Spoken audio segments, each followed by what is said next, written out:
Au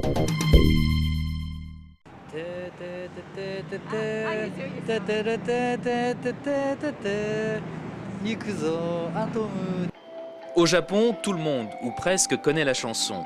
Celle d'Astro Boy, alias Tetsuwan Atomu, littéralement atome bras d'acier, véritable héros national, né de l'imagination du maître du manga Osamu Tezuka en 1952 et qui fut le premier dessin animé d'origine japonaise diffusé à la télévision en 1963.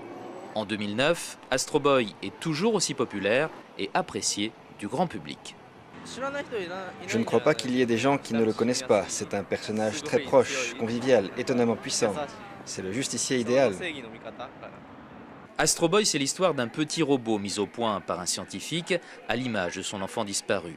Au fil des décennies, le personnage n'a pas pris une ride et compte ses fidèles dans toutes les classes d'âge. Je pense que c'est un personnage qui, au cours de ces 60 dernières années, a vraiment touché l'âme des Japonais. Aujourd'hui, Astro Boy est le sujet d'un film d'animation en 3D, une production hollywoodienne à 43 millions d'euros, réalisée par le studio d'animation hongkongais Imagi. Pour Tezuka Productions, qui détient les droits du personnage, la licence Astro Boy reste une affaire très rentable, même après toutes ces années. C'est véritablement le personnage qui pour nous génère le plus de revenus. Il est très connu et même s'il est difficile de quantifier sa popularité, Astro Boy reste très sollicité, notamment par les entreprises.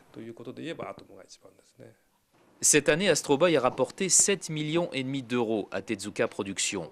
Une somme confortable, mais très loin des milliards de dollars brassés par l'empire Disney.